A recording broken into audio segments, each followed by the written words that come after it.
ಯಾಕೆ ನಾವು alternative land ಕೊಟ್ಟಿದೀವಲ್ಲ, ಕೆಲವು ಭಾಗ ಫಾರೆಸ್ಟ್ ಲ್ಯಾಂಡ್ ಇತ್ತು, ಕೆಲವು ಭಾಗ ರೆವಿನ್ಯೂ ಲ್ಯಾಂಡ್ ಇತ್ತು. ಆದ್ರೆ ಅನುಮತಿ ಕೊಡೋಕ್ಕಿಂತ ಮುಂಚೆನೆ ಬಳಕೆ ಮಾಡಿದ್ದಾರೆ ಅನ್ನೋ ಆರೋಪ ಬರ್ತದೆ. ಆಗಲೇ ನಮ್ಮ ರೈತರುಗಳಿಗೆ 40-50 ವರ್ಷದಿಂದ ನಮ್ಮ ರೆವಿನ್ಯೂ ಅವರು ರೈತರುಗಳಿಗೆಲ್ಲ ಕೊಟ್ಬಿಟ್ಟಿದ್ರು. ನಾವು ಅವ್ರಿಗೆ ಕಾಂಪನ್ಸೇಷನ್ ಕೊಟ್ಬಿಟ್ಟಿದ್ದ. ಆಮೇಲೆ ಅವ್ರು ನಮ್ದು ಫಾರೆಸ್ಟ್ ಅಂತ ಬಂದಿದ್ದಾರೆ ಅಷ್ಟೇ. ಅದಕ್ಕೆ మన ಕ್ಯಾಬಿನೆಟ್ ಅಲ್ಲಿ ನಾವು ಡಿಸಿಷನ್ ತಗೊಂಡಿದ್ವಿ.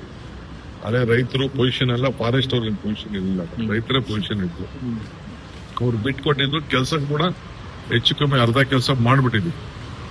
ಈಗ ಅದಕ್ಕೆ ಆಯ್ತು ಫಾರೆಸ್ಟ್ ಆದ್ಮೇಲೆ ಫಾರೆಸ್ಟ್ ಆಲ್ಟರ್ನೇಟಿವ್ ಲ್ಯಾಂಡ್ ಕೊಟ್ಟಿದೀವಿ. ಈಗ ಅದನ್ನ ಮಣ್ಣಾಕದ್ಗೆ ತಗರಲ್ಲಿ ಹಾಕೊಂಡು ಕೂತಿದ್ರು.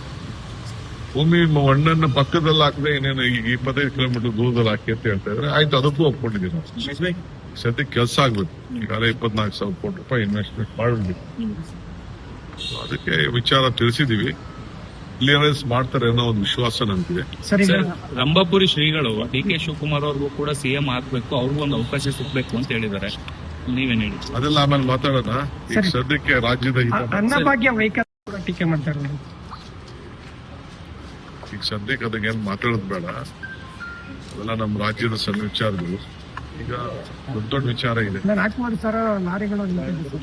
ನನಗದು ಗೊತ್ತಿಲ್ಲ, ಮಾಹಿತಿ ಗೊತ್ತಿಲ್ಲ. ನಾನು ಮಾತಾಡ್ತೀನಿ. ಯಾಕೆ ನಾವು ಆಲ್ಟರ್ನೇಟಿವ್ ಲ್ಯಾಂಡ್ ಕೊಟ್ಟಿದೀವಲ್ಲ, ಕೆಲವು ಭಾಗ ಫಾರೆಸ್ಟ್ ಲ್ಯಾಂಡ್ ಇತ್ತು, ಕೆಲವು ಭಾಗ ರೆವಿನ್ಯೂ ಲ್ಯಾಂಡ್ ಇತ್ತು. ಆದ್ರೆ ಅನುಮತಿ ಕೊಡೋಕ್ಕಿಂತ ಮುಂಚೆನೆ ಬಳಕೆ ಮಾಡಿದ್ದಾರೆ ಅನ್ನೋ ಆರೋಪ ಬರ್ತದೆ. ಆಗಲೇ ನಮ್ಮ ರೈತರುಗಳಿಗೆ 40-50 ವರ್ಷದಿಂದ ನಮ್ಮ ರೆವಿನ್ಯೂ ಅವರು ರೈತರುಗಳಿಗೆಲ್ಲ ಕೊಟ್ಬಿಟ್ಟಿದ್ರು. ನಾವು ಅವ್ರಿಗೆ ಕಾಂಪನ್ಸೇಷನ್ ಕೊಟ್ಬಿಟ್ಟಿದ್ದ. ಆಮೇಲೆ ಅವ್ರು ನಮ್ದು ಫಾರೆಸ್ಟ್ ಅಂತ ಬಂದಿದ್ದಾರೆ ಅಷ್ಟೇ. ಅದಕ್ಕೆ మన ಕ್ಯಾಬಿನೆಟ್ ಅಲ್ಲಿ ನಾವು ಡಿಸಿಷನ್ ತಗೊಂಡಿದ್ವಿ. ಅದೇ ರೈತರು ಪೊಸಿಷನ್ ಎಲ್ಲ ಫಾರೆಸ್ಟ್ ಅವ್ರಿಗೆ ಪೊಸಿಷನ್ ಇಲ್ಲ, ರೈತರ ಪೊಸಿಷನ್ ಇತ್ತು. ಅವ್ರು ಬಿಟ್ಕೊಟ್ಟಿದ್ರು. ಕೆಲಸ ಕೂಡ ಹೆಚ್ಚು ಕಮ್ಮಿ ಅರ್ಧ ಕೆಲಸ ಮಾಡ್ಬಿಟ್ಟಿದ್ವಿ.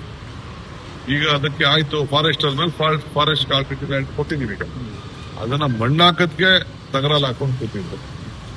ಭೂಮಿ ಮಣ್ಣನ್ನ ಪಕ್ಕದಲ್ಲಿ ಹಾಕದೆ ಇನ್ನೇನು ಈಗ 25 ಕಿಲೋಮೀಟರ್ ದೂರದಲ್ಲಿ ಹಾಕಿ ಅಂತ ಹೇಳ್ತಾ ಇದ್ರೆ ಆಯ್ತು, ಅದಕ್ಕೂ ಒಪ್ಕೊಂಡಿದ್ದೀವಿ ನಾವು. ಸದ್ಯಕ್ಕೆ ಕೆಲಸ ಆಗ್ಬೇಕು. ಈಗಾಗಲೇ 24,000 ಕೋಟಿ ರೂಪಾಯಿ ಇನ್ವೆಸ್ಟ್ಮೆಂಟ್ ಮಾಡಿದ್ವಿ. ಅದಕ್ಕೆ ವಿಚಾರ ತಿಳಿಸಿದೀವಿ. ಕ್ಲಿಯರೆನ್ಸ್ ಮಾಡ್ತಾರೆ ಅನ್ನೋ ಒಂದು ವಿಶ್ವಾಸ ನಮ್ಗಿದೆ. ರಂಭಾಪುರಿ ಶ್ರೀಗಳು ಡಿ ಕೆ ಶಿವಕುಮಾರ್ ಅವ್ರಿಗೂ ಕೂಡ ಸಿಎಂ ಆಗ್ಬೇಕು, ಅವ್ರಿಗೂ ಒಂದು ಅವಕಾಶ ಸಿಗ್ಬೇಕು ಅಂತ ಹೇಳಿದ್ದಾರೆ. ನೀವೇನ್ ಹೇಳಿ? ಅದೆಲ್ಲ ಆಮೇಲೆ ಮಾತಾಡೋಣ. ಈಗ ಸದ್ಯಕ್ಕೆ ರಾಜ್ಯದ ಅನ್ನಭಾಗ್ಯ ವೆಹಿಕಲ್ ಟೀಕೆ ಮಾಡ್ತಾರೆ. ಈಗ ಸದ್ಯಕ್ಕೆ ಅದಕ್ಕೇನು ಮಾತಾಡೋದು ಬೇಡ. ಅದೆಲ್ಲ ನಮ್ಮ ರಾಜ್ಯದ ಸಣ್ಣ ವಿಚಾರಗಳು. ಈಗ ದೊಡ್ಡ ವಿಚಾರ ಇದೆ. ನನಗದು ಗೊತ್ತಿಲ್ಲ, ಮಾಹಿತಿ ಗೊತ್ತಿಲ್ಲ. ನಾನು